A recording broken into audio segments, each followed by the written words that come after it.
Hey there, folks. I'm Matt Hansen, And I'm John Johnson. and you're listening to Planes, Trains, and Comic Books. the podcast where we discuss favorites we've reread, both classic and new comics we want to read, and everything else in between. And here's the comic we picked this week. Hey there, everybody. Welcome back to another episode of Planes, Trains, and Comic Books. Today, we are reading Captain America White. Not because he is white, but just is like it's another one from our kind of our channel's team now. I feel like Yeah, this has been one of our favorite creative teams. Jeff Loeb and Tim Sale. Tim Sale. And, you know the art's already good. We don't even need to say that. I will say that Jeff Loeb is always the iffy one. You know, that's the one I'm always like, are we going to be judgy on him or whatever? Because, you know, generally these ones have been really good. The Color series by Marvel, or that he did for Marvel, was really good. And then so far, all the ones we've read from DC from him pretty much have been really good. I think Hush was the only one we didn't really like by him. Yeah, Hush was like the mediocre. It was like that was our first. Yeah, it goes all the way back. All the way back to episode number one, where we talk about Hush. We should revisit that. We should do like a 5-year anniversary or something in a couple of years, and just talk about it again, reread it, and see if we still hate it or like it or whatever. Well, actually, we didn't hate it, but this is a 5. This is the the median, the middle line of the road kind of thing. It's our barometer for for any future comics. So, so this team, we have read a lot of their stuff, and this one was one of the Marvel Color series, like you said. We already read Hulk Gray, Daredevil Yellow, and now this is the next one, which was Captain America White. They're not in order. We're just reading them in whatever order we want. And you were excited about this one because it's Captain America. Yeah, it's my favorite hero. So yeah, I love you say that. You're prompting because we've already talked a little. Right. Well, I mean, I like Captain America too, but this is your favorite hero, and you were very excited about this because all the other teams have been so good and everything. Yeah, that too. So, and have you read more Captain America than pretty much every other kind of comic? Yeah, probably. I mean, I had all of like from Winter Soldier run all through Civil War, all through his death. So like the 2000s run. Yeah. Okay. Any stuff before that? Yeah, I've like, and every side story in between there. And I know I had other issues and runs of things that I read of Cap. Cap. When I was younger, my mom got me Spider-Man and Captain America. Like those were the two comics. And like I loved Spider-Man obviously when I was a teenager, but I don't know, something about good old Boy Scout. Yeah. Captain America always I don't know. Nerd. John's a nerd. I'm just a patriot, man. Yeah. Yeah. So this one covers. It says issues 0 through 5, so it's 6 issues total. But and this one's weird because it came out in 2007, which is right in the middle of the Brubaker Winter Soldier run, and all the other Color issues. I don't know about the Hulk one, but the ones or all the story arcs that are the Color series by Marvel. Or by them for Marvel, they seem to like tie in to what's going on with current continuity. Like the Daredevil one was all about Daredevil being sad that Karen Page died, which she did in the current run that was going on when they wrote that. So I thought that this would like tie into the Winter Soldier, but it doesn't. In fact, it like kind of ignores the fact that Winter Soldier is around and has come back and all that kind of stuff. Yeah. So, and I thought they were going to tie it in because the way that it's kind of written makes you feel like, oh, they could. Yeah, this thing at the end, it's very similar to the other ones you read. Like this one is Cap writing seemingly letters through all these. That's the over like dialogue of this, and he's like the narration. Yeah, and he's talking to Bucky, and he's mainly talking about missing Bucky, and how things were. He wished things were different, and so like I was like, oh, this is gonna hit the moment like that the big thing happens, and he loses Bucky. And or goes frozen, and then like he'll wake up, and then like maybe I figured that's where it would cut off. Would be, bam, who is this? The Winter Soldier. He's like, oh my God, Bucky. And I literally thought that, or maybe not even Bucky, but he's like, I have this new foe, the Winter Soldier, and I wish you were here to help me take him on or something. Oh yeah, that would have been cool too. That's not what happens. We will get to but so. It's just a weird, like, why didn't they do that kind of thing? I don't know why. Maybe Jeff Loeb was going for a different feel or something in this one. But we do start off, and this is like one of the things I didn't like about this is Captain America is a secret identity in this, and Steve Rogers himself is in the military. So it's kind of like, how does he get off? Like, if he's in the military and it's a secret identity, how does he get out of doing all the other military stuff that he has to do? All right, then, platoon, fall in. And Steve, go over Rogers, go over there. Yeah. Yeah. I have to go do something. I can't do PT today or whatever. Like how does he get out of all that stuff? But they show like him watching Captain America shorts or whatever in front of a movie, and everybody's like, "Boo! Get off get it off the screen," because they're like they think it's an actor or whatever. And Steve is already gigantic and big and everything. And unlike the movies, if you're familiar with the Captain America movie, Bucky is the small kid, as opposed to Steve. Steve is never a small person or small like kid in this one. He's just a big hulking super soldier. So he's already had the serum and everything. So it's kind of weird to, having watched the movies and also read the Winter Soldier run, to have Bucky be like the child. Yeah.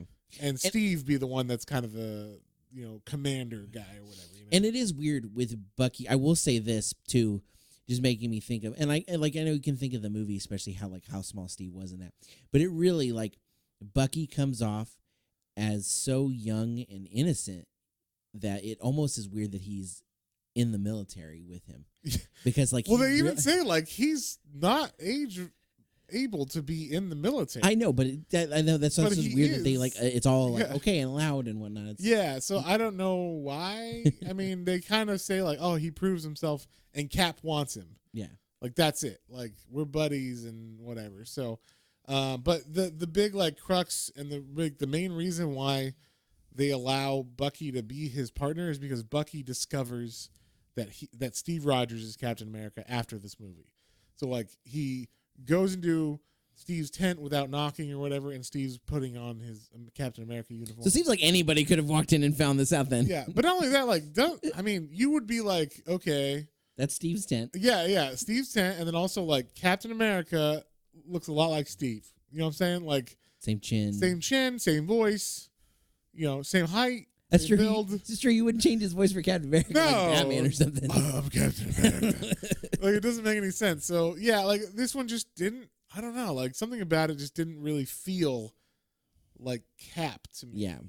There was something missing from it, and I don't know. It just didn't. It didn't. I don't know. It didn't ring true or something. I will agree. We'll get into this, and there are a lot of points that we've already talked a little bit, and there are a lot of points we both really do love about this, outside of the art too. Because again, right? Yeah, the artist. I mean. Tim Sale is amazing. Yeah, and seriously, I'm gonna own. So when I have money someday, I will own an original piece of his art. But I'm gonna have a print of something here eventually in like the next year or two. Yes, whenever he we'll probably do an unboxing of something and like framing it out for the channel. Or there something, you go. So I'm gonna be so excited. I need a Catwoman print of her. I may have looked for birthday stuff. You don't know.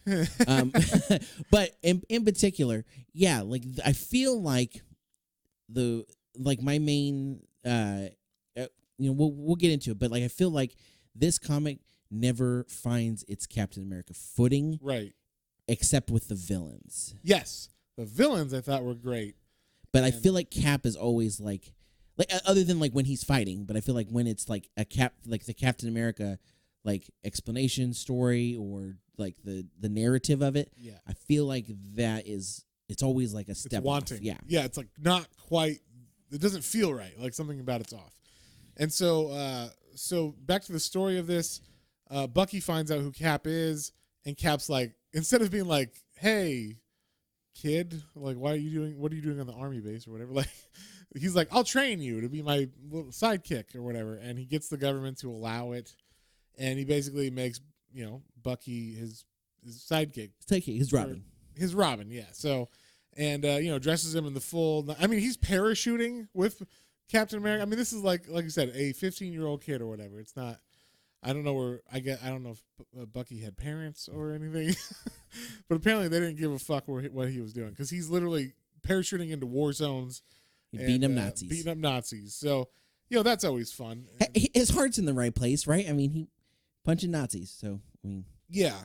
And he's still a kid, so sometimes he goes and does stupid shit, and Cap has to like kind of talk down to him. Yeah. Which I don't know. Like I always thought of them, and I haven't read the '50s stuff or the '40s stuff, so I don't know what they were like originally. Maybe this is why it feels disconnected from the Brubaker run, because this is based on the old run. I like think the so. Original Joe Simon and Kirby stuff. Because I've read some one-off stories from that, like little short things. You know, usually where they're helping, and it'll have a lot of that kind of like quippy of like, or not quippy, but like Cap will say something and Buck would be like, "Well, gosh, like we should do this," and he's like, think with your head, kiddo. Like, Yeah. So that may be part of it, and maybe I am so used to and I found my love and appreciation of Cap with Right. him that newer time frame. Not that I don't I love Captain America overall, but I think that maybe we're being a little. Yeah, we're maybe judging it from eyes that it wasn't meant to be like viewed from or whatever. But still, it came out in 2007, so that's kind of the air it should have been around. Like he should be aware of this is what's going on in current continuity. So if I'm going to release this, maybe I would tie it into that, like he did with the Karen Page Daredevil death, because that still felt like old school Daredevil. He's in the yellow suit and all that stuff, but now. He just tied the Karen Page death into it, and that's why he got the red suit. It just made sense or whatever. And this, I don't know, it never really finds its footing to me, and it just doesn't tie in well with what was going on in 2007 in Marvel. But anyway, we go to issue 1 of this. That was issue 0, where like the introduction of Bucky.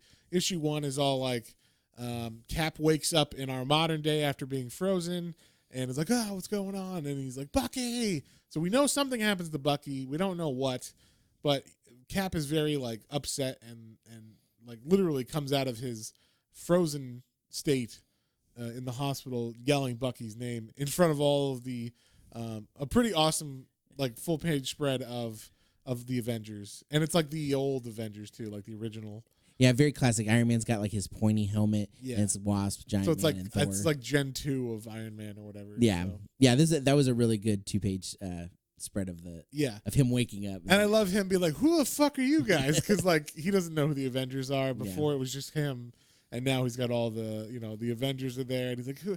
Everybody's got powers and everything." And then also he meets up with current day Nick Fury, he actually knew back in the day as a sergeant that was kind of a dick to him all through like his when he was a soldier in the 40s or whatever. Yeah. So. And they do like this whole bit about like Nick Fury almost having to pretend to have an eye patch when he sneaks into a base, and then he's like, "I would never wear one of these," and then later on he has to wear an eye patch. Yeah. So like, but we get the introduction of Nick Fury kind of telling him like, "Hey, this is what's going on, and we found you, and Bucky's not here anymore." And this is old school based comic, so this is also what's his face This is White Nick Fury. Yeah, I would say White Nick Fury, but I was Hasselhoff Fury. That's where I was going with it. Yeah, so not old school. This is non-Ultimate Universe. Yes. I mean, I don't even know actually. Is the regular universe Nick Fury black now? I don't know. It's true. I haven't. So for all of you who don't know, in the in the early 2000s, the Ultimate Universe came out in Marvel, and that was like basically a starting from 0 point for a lot of the titles. Like they had new Spider-Man. And it was kind of like they get to tell it with they get to update Spider-Man, his origin story and everything with the modern day kind of thing. And so they would call it the Ultimate line. And it was in a separate universe that didn't have anything to do with the regular Marvel continuity. And so in that, because it was new and everything, they were like, hey, I believe it was Mark Miller who made like Kingsman and Wanted and all that stuff. He was like, in my Ultimates book, which is the Avengers basically, I'm going to make Nick Fury based on Sam Jackson, just for funsies or whatever. Yeah. And then 10 years later, they ended up using Sam Jackson in the movies because, why not? We already cast him, basically. Yeah. And we're using these stories and everything. And so that's where that came from. And then eventually they kind of folded in the Ultimates into the regular line because Miles Morales is part of the continuity now. So I don't know if Nick Fury is currently black in the Marvel Universe, but he used to be white. Or the original incarnation of him was white in the 70s and 80s and 90s. So not that big of a deal, but either way, it's just one looks like David Hasselhoff. Yeah, and if you don't know, the reason that we say Hasselhoff is because there was also a terrible Nick Fury movie back in the 80s where David Hasselhoff played him. Some might say terribly awesome. Yes, but yeah. So anyway, Nick Fury talks to him, and then it cuts back to the 40s from current day, and then we get to see like how Nick Fury was back in the day. And Howling Commandos. Yeah, with the Howling Commandos, with Dum Dum Dugan and everybody. And they were all in the Captain America movie. So that was the guys that Bucky was in a platoon with, all those other soldiers. I think Dum Dum Dugan has the mustache. And yeah, he's got the mustache, and he always had like the bowl like hat or helmet thing on. Yeah. Oh, the bowler hat. That's what he always bowler wears. hat. Yeah. And yeah, so basically we just get like this weird I thought this was weird. All these soldiers hate Captain America. Now, in the movie, when the reason why the soldiers hated Captain America is because at the time they thought he was just an actor or like some, like idiot that wasn't on the front lines. He was a poster boy that the government was using to sell bonds propaganda. And like propaganda stuff. So, yeah. But in this, he's fighting alongside with them against Nazis, being super and everything. And they still are like, man, fuck that guy.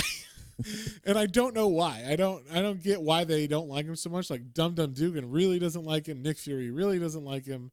They talk about like Bucky in a bad way too. Like, why is he with this stupid kid and all this kind of stuff? So it just, I don't know. It just doesn't feel right. They even come up to him and say like, why are you fighting Nazis? You look like one, basically, like calling him like, are you one of them? Because you got blonde hair and blue eyes, kind of thing.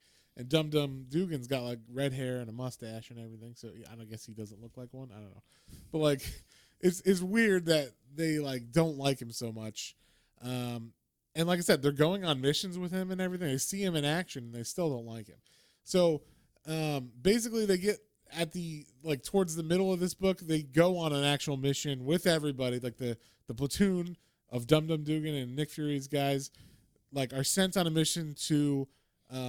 What is it to uncover what Red Skull is doing? I think so. It's Hitler? Like outside of Paris. Right? Paris, yeah. So they find out that like Hitler and specifically Red Skull, who's like his minion in this, and a bunch of other like bad guys from the original Captain America comic. Yeah. Like they're in Paris and they're just trying to basically fuck with France. Like it just seemed like they're just like, we're trying to demoralize the French, basically, and we're going to fuck with the Louvre, and we're going to fuck with the Eiffel Tower, and just screw up all their national monuments and make them feel bad, generally. Yeah. That's kind of like how bad they were in this. That's like, they didn't really do too much bad. Although, I think they mentioned Auschwitz in this once or twice, and so they do mention that's happening, but that's in Poland. That's not in France. So, not in France, yeah. They're just going to steal some art and mess up that. Like they say, like, oh, like the French people that are in this are like, oh no, they're going to use the Mona Lisa above Hitler's kitchen. Okay, who gives a fuck? There's people being burned in ovens or whatever. So, yeah, I don't know. It seems like the least of our worries. Like, why do we give a fuck? I mean, obviously, culture's great and we care about art and history and all that stuff. But and we don't want the front line of the Nazis pushing forward. So sure, but I mean the front line of France is once you take France, that's it. That's stop, right? So they already took it. So that's true. So it's like, okay, well, I mean, there's other things that are more important and pressing than the Mona Lisa or whatever. So or the culture of your place or whatever. So, I don't know. That's how I felt, at least. I was like, oh, it seems like a little like that's not the worst thing going on, and that's probably not what we should be focusing on. But it's also like, okay, they're trying to free France of the Nazis. So okay, I get it. We got to like help them out, obviously. But they go on this mission to France, and like once again, Bucky and everybody, they're like ready to jump out of the plane. And as they are, the plane gets hit by something, some kind of missile, not missile, I guess it would be like bullets or whatever. And it explodes, and they all fall into the ocean. And this was one of the parts you said was like weird. And I agree, because they talk about Cap, everybody falls in the ocean, and everybody surfaces except Cap. And I guess Cap got knocked out or something from the explosion. Something. But Bucky's like, oh my God, where's Cap? I can't find him. And like, Fury's like, well, I mean, he's super. He'll surface soon or whatever. It's fine. And it turns out that Cap has a shield on his back, and Bucky has to go down and find him and pull him up. To which I was like, where the fuck are they? Where, like, he's just floating on the bottom. This isn't like the middle of the Atlantic where They were close to the shore. Oh, okay, I got you. I don't know about that because they had to swim for a while. They were so close to the shore. So close. But either way, he's able to dive down and get Cap, who's knocked out, but he has to cut off his shield, and he says he has to do that because it's so heavy. But then later on, Dum Dum Dugan picks it up and is like, oh, this isn't as heavy as I thought it was. Maybe because he's a kid and he can only pick up Captain America and not Cap. No, but they made it seem like Cap's. Well, I guess, but in the water, it shouldn't fucking matter. Yeah, I know. It was a little. I was like, So I don't know. There was just like weird plot points like that, and then later on, after they get to the land, so they get to land, and then as they're walking on the beach, they're like, "Oh, this is like a weird beach. It kind of fills up with fog, and they can't see anything. And then there's like a big mountain that they have to climb, and they're like, "Well, how are we gonna get there?" Or how are we going to get up the mountain? And Cap's like, oh, we'll just climb it. And they're like, well, we're not all super dumbass. Like, you can't do that. And he's like, well, if only I had my shield, I could, like, hit the rock with it and give you, like, handholds. Yeah. And then all of a sudden, out of nowhere, literally out of nowhere. Yes. Like a Deus Ex Machina in a Speedo. Namor pops out of the water and is like, hey, here's your shield. And just gives it back to Cap for no reason. They've never met, as far as we know, or anything. You know, they make so someone makes a coy joke about like, oh, was the Human Torch going to show up next or something? Yeah, and that was funny. I was like, okay, that's like a Defenders joke, but like then he literally throws in the shield and then goes back in the water. You don't see him again. He didn't help anymore. Yeah, and I was like, I mean, I like cameos. Don't get me wrong, too. Like I'm a sucker. I just kind of wish there was a thing with it. But it wasn't like, hey, we helped each other back. He doesn't even say, he doesn't say anything like that. He could say like, hey, I saw some Nazi subs, and when I followed them, I saw your shield, so I figure, I'll give back to you. You could use it. I asked one of the fishes where you were at, and they said at the beach. So at least give us something like that. But he just says, I guess one of his lines. I enjoy Namor, but I don't remember like catchphrases. So I guess it's one of his catchphrases. It was Imperious Rex, whatever the fuck that. Whatever that means. Excelsior. Good enough for me. Whatever Stanley was doing. Actually, that's a Joe Simon thing, right? Or no. I don't know who wrote Namor back in the day. I don't remember. Stanley? I don't fucking know. But either way, once they get up this mountain, as soon as they get up to the top, it's almost like a Bugs Bunny cartoon. It was. There's just a fucking tank muzzle pointed at them, and it's got like a little swastika emblem, like a car emblem, kind of on the top of it, on the tip of it, like it was aiming at them or something. Yeah, it was just like, what is that? Like, why is that there? Kind of thing. It's just weird. I was fine with this. It was fun. It's fun. I'll give it that. It just seemed weird, but it fit the art. Like I said, the art is fine in this, and it fits whatever was already going on in the art. But this is where we run into all of the like Nazi villains, except Red Skull and Hitler himself or whatever, that were in the Captain America runs from the past or whatever. So they get captured by these Nazis, and of course Cap is able to fight them all off and like saves everybody's ass. He's got his shield, and they're like, he's able to deflect all the bullets, and because they only shoot towards the shield. Of course. Well, where else are you going to shoot? So they're able to beat all these Nazis up, but I thought this was funny. They're like, hey, we should kill them. And they're like, no, we can't do that. We'll just tie them up in the snow to trees. I'm like, so they're going to die? So they're going to freeze to death and die of starvation on trees. Yeah, because they also take their clothes so they can, because they're going to try to like they have no warm clothes. Unless they put their clothes on them, which would be weird, but yeah, like so they take the Nazi clothes so they can dress up like Nazis and stake across lines. If they just pull them up from their bootstraps and from their bootstraps, and just keep their willpower strong, they'll be fine. They'll survive this. Totally, they'll just dead think of the Fuhrer, and that'll warm their hearts, their evil hearts. So anyway, Fury and his men are dressed like Nazis, and they're pretending like they have captured Captain America, and they're walking towards the German lines, I guess. And they get stopped by a very attractive, sultry, sexy gypsy lady. Yes, they call her the gypsy. They call them gypsies specifically in this. So I think they're supposed to be because they talk about Hitler's rounding us up, and so that's why I think they mentioned that. And so So of course it's a trap. Like this French lady who is a gypsy is like trying to trick Germans into like going with her, and then they put a trap on her, and then it turns out, hey, we're Americans, we're not these Germans. And then the lady was like, I knew all along. I was just trying to fuck with you, kind of thing. Because, like, I guess she had met the Germans previously and knew what they looked like from that battalion or that platoon or whatever. And so she was like, oh, you're not them. And then we meet the rest of their gang. I don't remember. They're like circus freaks that are a part of a rebellion, against the Nazis. So they're all literally, like, they name themselves, I don't remember what their name. Oh, Cirque de la Revolution. Yeah. So Circus of the Revolution. And I guess they're not freaks, but they're like acrobatics or whatever. So yeah, the one is the leaper, obviously Bartok. Yeah. And then her name ends up is a Miss Madeline or Miss Marilyn, pardon me. Marilyn, yeah. Marilyn. And so yeah, they I don't know, they don't get along with Cap at first. She seems to not like him a lot. They argue a bunch, but then Bucky's like, she totally got the hot for you. Yeah, when they're separated later, and Bucky's like, oh man, that's how you know a girl likes you is when she's mean to you. Yeah, totally. Okay. I mean, he would know. He's in high school. Right? Yeah.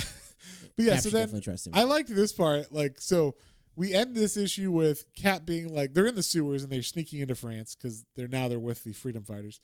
And the freedom fighters are like, oh, like there's some rally that's going on and there's a bunch of Nazis there.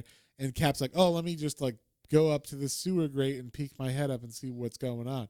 And he does that, and he just sees like a giant mass of Nazis, and he just happens to be right in the middle. Like, luckily none of the other people were standing there when he puts his head through. And it's so obvious, like literally Red Skull will be looking directly at him. Oh yeah.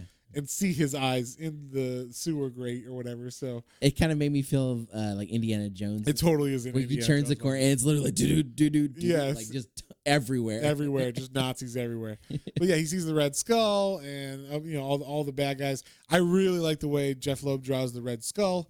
It just seems really creepy and eerie and fucked up and everything. Very. So, yeah, he's very cool. It almost looks like I don't mean that in like a Nazi way. Like he's a very well drawn. No, just he's cool looking as a bad guy in this, and it's like his skull is like obviously it's a skull shape, but it's also like kind of looks like rotty flesh a little too, and the way he draws the contours and the lines of the flesh moving on his like basically bone skull is really cool looking. Yeah. So Cap goes back down and he's like. Well, at first he's like, oh, I want to go just like burst out and start fighting Red Skull because he's right there. Even though there's like 400,000 Nazis right there, like in the same square. And what's her name? Marilyn is like, oh, no, you can't do that. And she like uses her scarves to like pull him down or something. I didn't quite get how she did that. But like she wraps him up and pulls him down and does not let him go and is saying like, no, you can't do that. We have like a plan and you got to follow our plan. So, they go to a church where they're all kind of like meeting up and like talking about the plan that they want to do. And the plan is revolving around the Louvre. They want to stop the Nazis from stealing all the artwork and all that stuff. And also, was there other parts to it? Stealing that, and then also like figuring out like what their plan is. I guess where the Red Skull is planning on like going with things here. Yeah. Okay. Yeah. So Marilyn and Cap are in a room together because Cap's like, hey, I got my shield. Bucky cut the arm strap, so I need you, like when he was saving him from the water. So he's like, hey, I need you, or would you mind fixing? You're seamstress, right? Yeah. Because you're a gypsy. Yeah. So, like, can you fix this for me? Yeah. And, of course, it just happens that they're in a room with a closed door. And Bucky starts creeping. He's like peeping through the keyhole at like, ooh, what's going to happen? Are they going to make out or more or whatever? I don't know. He gets like really weird. And then this weird thing happens where Cap and her hear a noise and Cap opens the door. And I guess, does the door hit him? I think the door handle hits Bucky in the eye. Okay, I thought literally Cap punched him in the face at first because Bucky has a black eye after this. But I guess it's literally a doorknob hit him in the face. Yes. Which is the He's looking through the door, and then Cap, rushes it real fast, so he's barely able to move, and so I guess the doorknob hits him in the eye. Okay, so yeah, Bucky is like getting hit in the eye, and he's like on the ground, and Cap is pissed, and this is very weird. He calls him James. He doesn't call him. This is the first time he calls him his actual name. It's like when your mom's mad at you, and she says your full name with your middle name and everything. Yeah. Like, oh God, I know I'm in trouble. Yeah, I am fucked. Well, it's weird because so one thing we didn't mention overall is that Bucky is obviously he's worried. He wants to live up to the potential of being Cap psychic, and it's am I not worthy, but am I good? Like we're equals, right? Right, and that's the way Cap always puts it.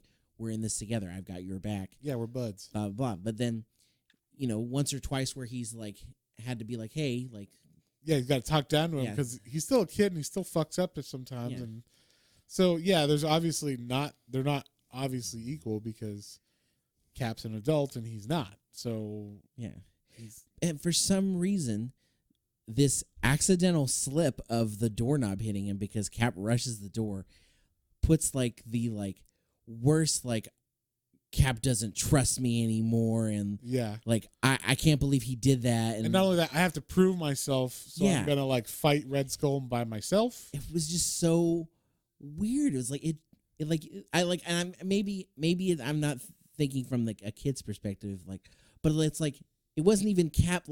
He just opened the door real quick. Yeah, I don't know. I don't know. He didn't know it was him, so you think you're just what are you doing, peeping in me in a room with a woman? You know what I mean? That'd be weird. Obviously, don't do that. But I don't know. Bucky seemed way too offended and hurt by what happened. So, but anyway, they get a plan.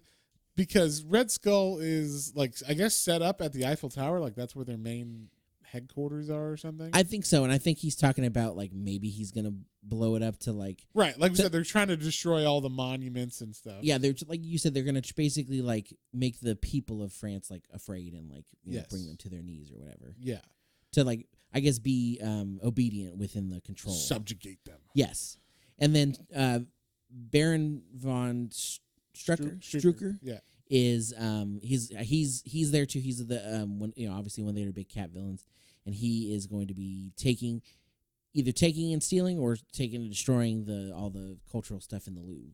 Yeah, so that's what we're saying. Hitler, he's Hitler's gonna put the Mona Lisa above his kitchen. Yeah.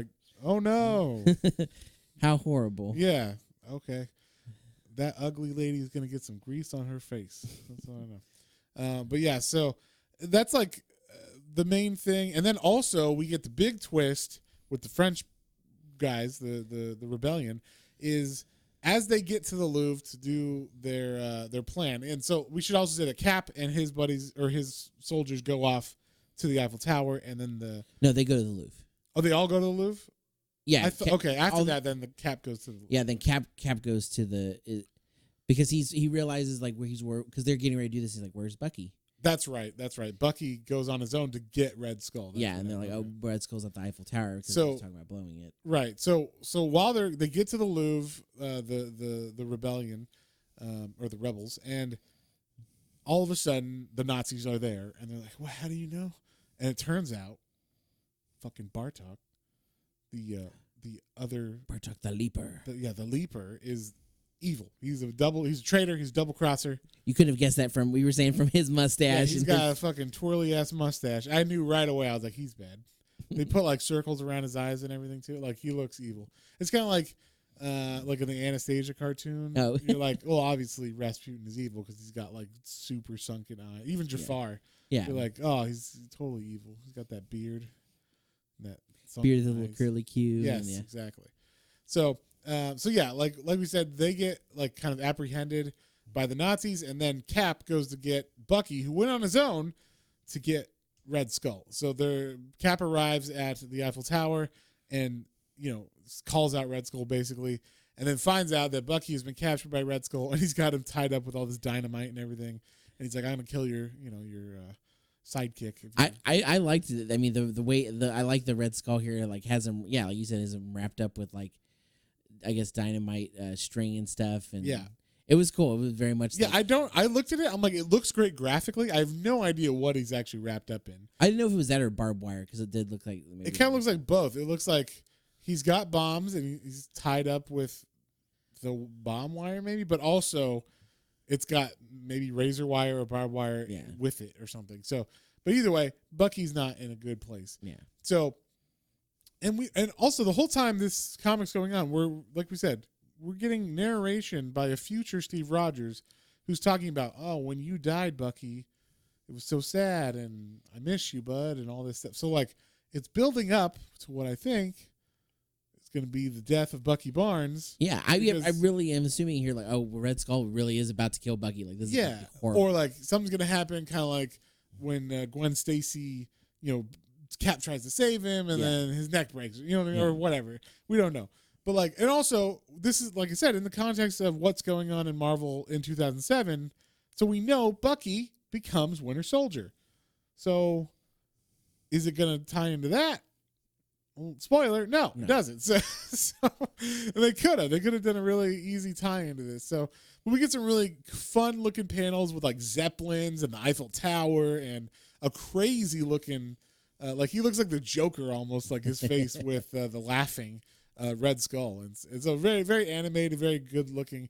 And like I said, each one of his Tim Sale's art in each of these color, actually in all of his art, like whatever book he's doing, you could tell it's Tim Sale, but each one has its own feel and like distinct look, which I really appreciate. It's kind of like the true master, is at work here. So Cap, which I thought was awesome. He rides his bike up the Eiffel Tower. I don't know how he rides a motorcycle, but that's Harley Davidson, goddammit. It's American-made motorcycle. It rides up the side of the Eiffel Tower and is able to jump from the Eiffel Tower onto a blimp by riding up. Let me say that again. He rides up the Eiffel Tower, which is like 400 feet tall or something. So, to be fair, the bottom is, it's curved up a little bit. So right to a straight vertical. If you're, I'm just saying, physics. You're going fast enough, and you hit that. Right. So of course, Red Skull is on. It's kind of like Rocketeer, where he's just like on the top of the blimp. He's not inside of it. They're always fighting on top of blimps and things. There's like a cab that the blimp just lifts up, right? It's not like you sit inside of the actual blimp, because that's full of like helium or hydrogen at this time or whatever. So actually, no, it would have been helium probably then. But yeah, it's like you can't just, you don't want to just be on top of it. You were just right on top of this. Yeah, it's thin fabric, around a frame. So yeah, I can't even imagine you getting a good footing. Right. And so then we cut back to, as Cap is beating up Red Skull and freeing Bucky, we cut back to the rebellion guys who are captured by the Nazis, and also it's the platoon of soldiers like Dum Dum Dugan and Fury and everybody. So they're captured by the Nazis, and the Nazis are like, we'll just kill them. And I guess that wasn't part of the plan with Bartok. I guess he was just going to let him go. Yeah. And it wasn't like he was joining siding with the Nazis to be a Nazi. He was just siding with them because I guess they tricked him and said, like, well, if you tell us what's going to happen with your guy, like where they're going to attack, we'll let your troop go. Yeah. And like that was the deal. So it wasn't like he was evil. He was just a double crosser. He's an idiot. That's what he is. So when the Nazis are like, we'll just kill everybody here, the Bartok's like, no, and like jumps in front of the bullets as they're shooting at him, and it kills him, but doesn't kill the rest of the Nazis. And then Nick Fury's platoon is able to get the better of them and kill them or whatever. I don't take them out. I don't know. Yeah, beat them up and tie them up, Matt. Come on. Yes, totally. Well, that was the other thing. They mentioned that the ones that they left in the woods tied up, the gypsies were like, or the revolution guys were like, fuck them, and threw them over a cliff. Oh, that's right. So they actually did talk about murdering them and everything. And they're like, they're fucking Nazis. Who cares? And Cap's like, the vapors. Like, but the Americans didn't do it. That's what matters. Yeah, right. We didn't do any. Because we have morals. Stuff. We do. We never do anything. Yeah, we never do anything wrong. Anyway, so then we cut back to the blimp where Cap and Red Skull are fighting. And Bucky has kind of gotten free of his bindings, and there's still a bomb, but there's still dynamite. Red Skull lights the dynamite, and it's just kind of like large clumps of dynamite, like almost Acme level dynamite sticks or whatever. So. And he lights it, and then Bucky is able to cut, because once again they're standing on top of the blimp, the skin of the blimp, and so Bucky takes his little knife and he cuts like a long hole through the fabric, and then Red Skull falls into the fabric. I guess he wasn't looking where he was walking.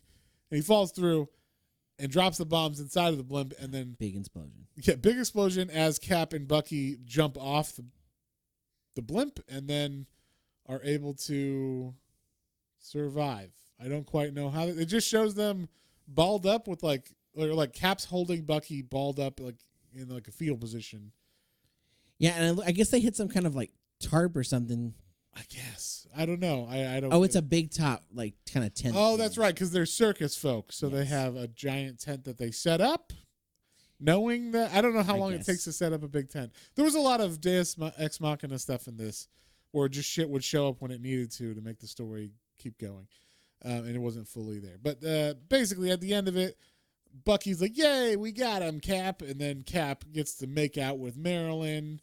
Because she's like, I'm a gypsy, you're American, we love each other, and then they make it was interesting. They get over their anger towards each other, and it turns out Bucky was right, basically. She does like him, but yes. And then Sergeant Rock earns, or I guess Cap has earned Sergeant Rock's respect. It's Fury's respect. He said Sergeant Rock. Sorry, Fury's, yeah, I'm sorry. There's so many, I'm still DC. Yeah. I'm thinking DC. So, yeah, Sergeant Fury. Sergeant Fury's respect, and so that's kind of like then they ride off and have many more adventures. Like they have, literally says it's like 4 years. Like that was the end of that, and then they stayed in Paris for a couple more months, and then they literally it was like 4. And then Bucky he says and Cap had adventures 4 years before Bucky he went died. into ice. Oh yeah, before so they don't even show Bucky dying or say how he died or anything. They just say it was 4 years, and then I was in ice, and then I woke up, modern day. Yeah. And then it shows Cap with Nick Fury at the cemetery, and you see a memorial statue for Captain America and a memorial statue for Bucky Barnes.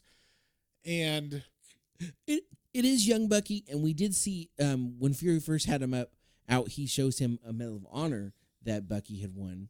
Right. Post was that post-mortem? Yeah, post-mortem. Thank you. Yeah. I was gonna say I don't know what I was gonna say. Yeah. So we do know something happened to Bucky, but we don't know what happened when he died. Was it an old man? Was it? Well, obviously it wasn't old age if you won it. Well, I guess you could win a Medal of Honor if you just if you had leukemia and died or something, and then they're just like, well, you were a good soldier, so Medal of Honor. Yeah, I mean, you just defeat Red Skull. Yeah. So I don't know. Like he gets it, but they don't say how or why. Or it's not like Winter Soldier where he's dying in the middle of a mission, like in Captain America where he dies. So. It's kind of like, what? Like, what happens? Like, why? And then Cap is just like, yeah, I'm sad you're not here, James, or whatever. And it's kind of like... And then he destroys his statue. Yeah, Cap destroys Cap's statue. He throws a shield at it, and Sergeant Fury, or I guess it's Nick Fury now, is like, why'd you do that? Taxpayers paid for that. Yeah. You know how much that costs? I did like that. It's a government job, so it costs at least 3 times more than it normally would privately. Yeah. So... So I don't know. It was just weird that he did that, and then he just rides off like, "This is for you, buddy." And all I have left are the memories of a young man who only wanted to win the war. Yeah. Okay. So I don't know. I was thinking, and this is what I was telling John this earlier. Like, what if it ended with him being like, and there's this new bad guy, and it shows the Winter Soldier, and it says. But I really wish you were here because I feel like you would be really we'd be able to do it together or tag team this guy or whatever. That's true. Just a single page of that even would have been because then it would be like, oh, we know what's gonna happen, wink wink, or whatever. And I don't know, it's like I don't know if I can do this without you, bud, or whatever, like something like that. And then also, how about you actually show what happened to him? Like I don't know, just say that he died doing this or whatever, like at least we would know. I don't know. It just feels unfinished, or like there wasn't like a real ending to it. Yeah, this like we were saying, this one really didn't feel. It felt like it kept starting to go somewhere, and like you thought maybe it felt like it was going one way, and then it didn't. So like I feel like you said, all the bad guy stuff was solid. We knew what the bad guys' plans were, knew what they were doing. But like yeah, every time like Cap made a decision to, or Cap and Bucky had like a point of doing something, like it didn't feel like there was like a payoff of where it was going. Yeah.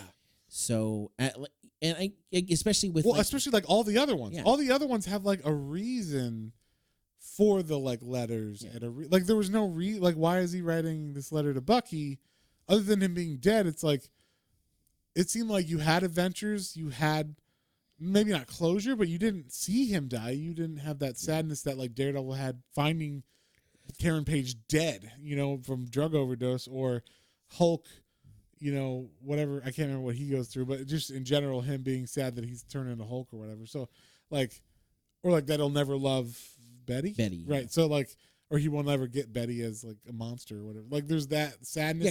Because he scared her. Like, yes. So I don't know why he would need to feel like that if he just froze and then woke up.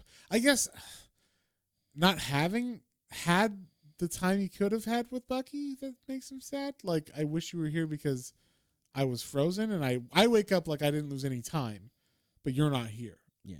But they didn't do a good job of explaining that. So I didn't really feel that or understand that. I'm only processing that now as we're talking about it. Like, oh, I guess maybe that's what it is. But it wasn't explicit. It's kind of like you have to like put those puzzle pieces together in your mind. So I don't know. I just felt like it could have been better written, and I don't know. Did you look at any of the extra material in the back of this? Yeah, I looked through all like the art and stuff. Okay, so there's one page of like extra material in this that I thought was awesome because we go on and on and on about Tim Sale being awesome and how awesome he is, and there's pages of Captain America that he submitted to Marvel in 1980 that aren't dog shit, but they definitely make me go, if I was a kid wanting to learn how to draw and I see Tim Sale now and I go, wow, I'll never be that good. Well, remember, kids, y'all start somewhere. And he submitted these pages to Marvel, and he definitely wasn't ready for Marvel then. No. So, but it's good. You get to see like the progression of in 5 years, he was then working at DC. You know what I mean? Like, so it's hope for like your art or whatever. Remember, just because you see those people now and they seem so good and like amazing, they weren't always that good. They were once a kid just like you, or a young person just like you, trying to draw whatever you want to draw, and it was looking wonky, and they were trying to figure it out. All it takes is practice, kind of thing. That's true, and really for art, I will definitely say on that too. Like, I mean, pretty much any kind of art, practice makes perfect, kind of a thing, right? Yeah, you got to practice. You got to put in 10,000 hours. So, like every comic artist that we have had, the pleasure or like of like looking at their material on this, like the amount of like ones that I've actually like noticed being like, oh, I really like that, and like I know their names now, or the ones that were like you said, man, but like just to see the like all the different styles and all the different types, and then think about like all these different ones that came before them and like who influenced them, and then so on, and like now we've been reading this era of comics for the most part, like well now all these people are getting old, so like they're gonna have people replace them, and hopefully art is one thing as far as like a physical like drawn or a created piece of imagery, as opposed to the art of the like storytelling as well in the written word. So like this one, because like we've really enjoyed this team. This is the first time like I was like, I feel like Jeff Lowe I didn't get the story as well in this one as I did with like the art. Yeah. So, but in general, I get what I'm getting at with all this long-winded talk as I do is that, yeah, it's like, work hard, and yeah, like you never know, like you could be doing like mediocre art now. Like you can look at a picture and be like, I can kind of draw that, but like you never know. Like keep working at it. If that's something you really want to do working for real. You can achieve your dreams. Exactly. And this is the TED Talk from John. Yes. Don't give up on your dreams, folks. That's right. Yeah, but I mean that's just a general rule. Just keep practicing. You will get better, and you will be able to, at least, if you keep practicing, you will get to a level that you can draw, or do your art at a certain level. Hopefully enough to where you want to be. But yeah, so that's this book. What would you give it, John? What did you like? So overall, again, the art is definitely gonna keep this above our threshold level, our hush level. Because again, Tim Hush Sales had really good art too, though. it did have really good art, Also by Jeff Loeb. yeah. But that was Jim Lee. Jim Lee on right? that Yeah. one. Yeah, who was also fantastic art. But I think I do have a soft spot. And I really do like something about Tim Sales art. It's good stuff. Well, I know his Catwoman is amazing. Yes.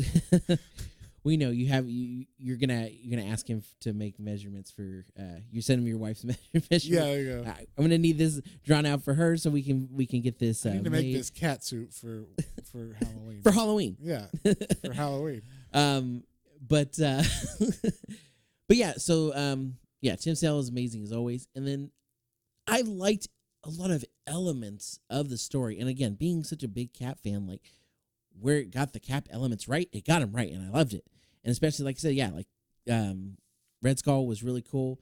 He's very evil, very much like he even said something about like, yeah, Hitler wants to blah blah blah, but like I want to make you all like fall to your knees and like worship and so like yeah, it was very Red Skull. Yeah.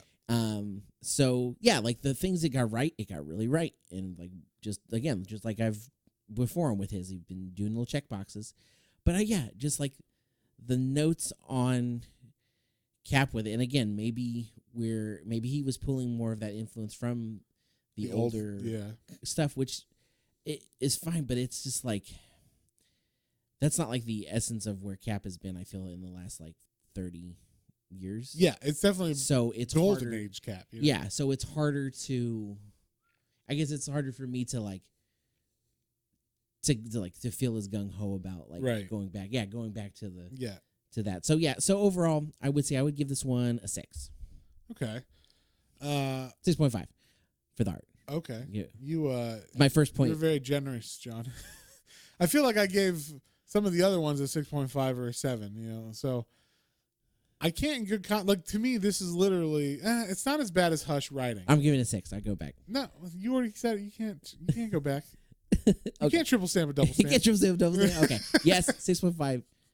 Pushing that with Tim Sales art. Okay, there you go. So yeah, I'm gonna give this one because I think it is better written than Hush.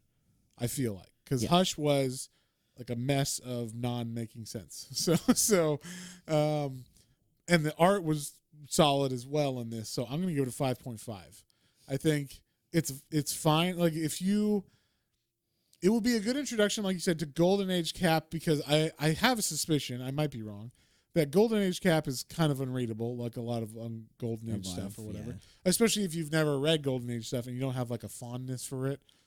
Going back and reading some of those older comics, you're just kind of like, whoa, this is really hard to read and really boring or whatever. Or like I can only see some of the art through these word panels or whatever, or these word bubbles and dialogue balloons and everything. So yeah, like I feel like if you wanted to get that feel, maybe this would be a good like, hey, this is up that alley. Like it touches on what the Golden Age Cap was kind of like, and you get like the little Avengers stuff in it and everything, and you get like a really good Red Skull. So yeah, I feel like that's what this would be good for. But I would never like, hey, you know what you should read if you like Captain America? This. I would not recommend this to someone like who has never read Cap and wants to read it. So, right. No, I agree, and you definitely like where the other ones did hit the points of like the other ones hit the points of the origin stories as well. Yes, yeah, I thought this one would too, and it didn't. You're right. This was just kind starts of like, right as Cap's already Cap. Yeah, this is Cap. He's Cap, and he's has something happen. This is more of an origin of Bucky. Yeah, that's what this is, which is a little weird because it doesn't have a full arc of Bucky. Nobody likes you, Booster. I'm kidding.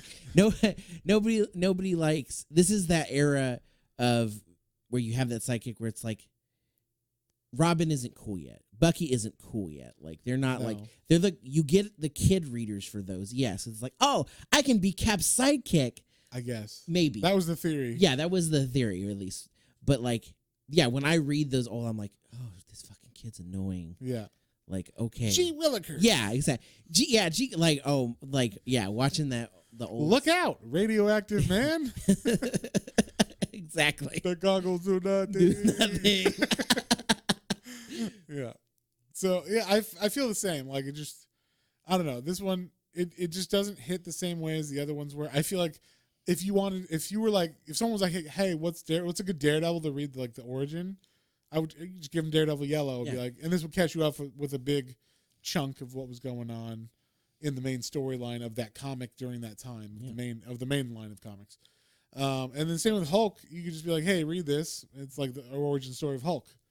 And you get to know who Betty is, and it's like early Hulk. So, you get Thunderbolts in it. So. Exactly. So, I don't know. I feel like those are better than this to give to someone. And, yeah, so in good conscience, I can't give this more than a 5.5 because I feel like the story was weak compared to those, and I wouldn't give it to someone to read.